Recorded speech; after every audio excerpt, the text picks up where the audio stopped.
Hello friends, welcome back to our YouTube channel. अभी हम लोग यहाँ पे टाटा स्टील लिमिटेड की एनालिसिस करेंगे और इस एनालिसिस में देखने वाले हैं कि आने वाले समय में इसका प्राइस एक्शन पैटर्न कैसा हो सकता है। ऊपर की ओर हमारे लिए टारगेट क्या होगा, अगर फ्रेश एंट्री लेनी है तो किस पोजीशन पे किस एसएल के साथ हम लोगों को लेनी चाहिए।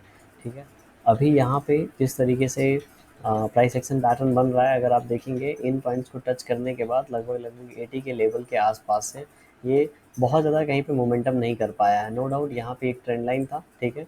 इस ट्रेंड लाइन पे यहाँ पे इसने ब्रेकआउट दिया, ब्रेकआउट देने के बाद ज़्यादा रनिंग नहीं कर पाया है और यहीं पे आके फिर से यहाँ पे टाइम स्पेंड कर रहा है। अभी नीचे से देखेंगे तो नीचे से हमारे पास कुछ इस तरीके से ट्रेंड लाइन है, ठीक है।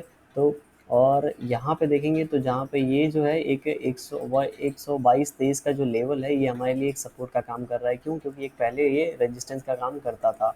तो यहाँ पे हमारे लिए इसमें क्या है कि अभी जहाँ पे ये सपोर्ट ले रहा है, ठीक है, पहले एक ये रेजिस्टेंस का लेवल था, हम सभी को यहाँ पे पता चल रहा है कि एक रेजिस्टेंस का लेवल था। अभी यहाँ पे सपोर्ट ले रहा है और ये सपोर्ट के पास फर्स्ट टाइम आ रहा है। जब भी कोई भी शेयर अपने सपोर्ट के पास फर्स्ट टाइम आता है तो यहाँ से बाउंस बैक होने की प्रॉबिलिटी हायर होती है, ये हम सभी को पता है, ठीक है। अभी यहाँ से और वन डे टाइम फ्रेम पे अगर हम लोग इसको देखेंगे तो हमें पता चलेगा कि इन लेवल्स के आसपास ये क्या कर रहा है, सपोर्ट ले रहा है। यहाँ पे एक हॉरिजॉन्टल लाइन ड्रॉ कर देते हैं। ये हमारा सपोर्ट है, ठीक है। ये हमारा पहले का रेजिस्टेंस है, इसके आसपास हमने हॉरिजॉन्टल लाइन ड्रॉ कर दी। तो अगर देखेंगे तो एग्जैक्टली इन्हीं लेवल से आसपास से क्या कर रहा है, ये सपोर्ट लेके ऊपर की ओर निकलने की कोशिश कर रहा है। यहाँ पे देखेंगे तो कुछ इस तरीके से ट्रेंड लाइन हमारे पास आ रही है। तो जिसके पास फ्रेश एंट्री लेना था उसके लिए 125 के आसपास का प्राइस बहुत ही अच्छा था और एसएल जो होना चाहिए था इस कैंडल के बिल्कुल एग्जैक्ट नीचे होना चाहिए था, 122.50। और इस एसएल के साथ हमें ऊपर की ओर 1:2 1:3 हम लोग को देखना था। वैसे अगर हम लोग देखेंगे, अगर ये ऊपर की ओर निकलता है तो लगभग लगभग 132.5 का जो टारगेट है ये यहाँ पे दे देना चाहिए और उसके बाद थोड़ा सा यहाँ पे प्राइस एक्शन बना के फिर ये ऊपर की ओर निकल सकता है, अगर यहाँ से ऊपर की ओर निकलता है तो, ठीक है। क्योंकि पहले वाला जो ब्रेकआउट है वो बिल्कुल इन लेवल्स के आसपास हो रखा है, लेकिन देखेंगे कहीं ना कहीं मोमेंटम नहीं हो पाया है और ये जो मोमेंटम हुआ था उसके 38% के आसपास यहाँ पे ये क्या कर रहा है, ट्रेड कर रहा है। तो अगर यहाँ से ये फिर से ऊपर की ओर निकलता है तो एक अच्छा मौका बन सकता है और हो सकता है ये जो लेवल इसने 135 का जो यहाँ पे हिट किया था इसको भी ब्रेक करके ऊपर की ओर निकल जाए। ये हो गया first point. Second point, strongness की इसकी बात करते हैं कि अगर हम लोग इसको देखेंगे तो ये काफ़ी लंबे समय से इन्हीं लेवल्स के आसपास ट्रेड कर रहा है और ये इसका ऑल टाइम हाई बना है 150 के आसपास। 150 के आसपास बढ़ रहा है और लगातार ये क्या करता है, डिविडेंड हम लोगों को देते रहता है। तो जिसके पास लॉन्ग टर्म के पर्सपेक्टिव से शेयर ये पड़ा हुआ है होल्डिंग में, उसको रखना चाहिए।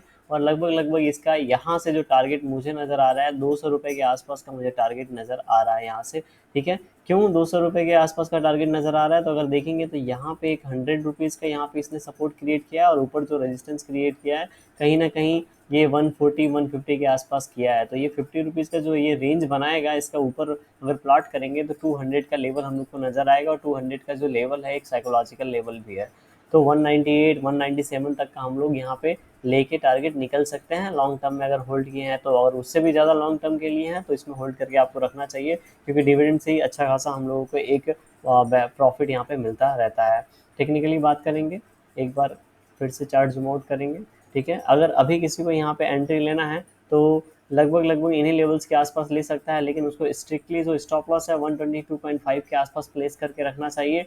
और मैं जो भी ये बातें बता रहा हूँ, ठीक है, ये सब एजुकेशनल पर्पज से है, मैं यहाँ पे एनालाइज कर रहा हूँ ताकि आप मुझे देख के जो भी बेसिक एनालिसिस है वो सीख सकें, ठीक है। बेसिक एनालिसिस है वो सीख सकें और यहाँ पे क्या है कि सीखने के बाद अपनी एनालिसिस करके कितने पैसे लगाने हैं, कितना रिस्क लेना है, ये सब डिसाइड करने के बाद अपना डिसीजन ईजिली ले सकें।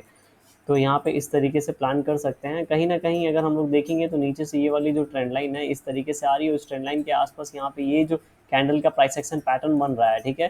क्योंकि यहाँ पे क्या है, ये बायर्स इकट्ठा हुए हैं, या फिर आप कुछ भी बोलिए, यहाँ पे लोग इकट्ठा हुए हैं और इस इकट्ठे होने के बाद यहाँ पे रेंज बनने के बाद अगर ऊपर की ओर ब्रेकआउट हो रहा है मतलब यहाँ पे पॉजिटिव रिस्पॉन्स है।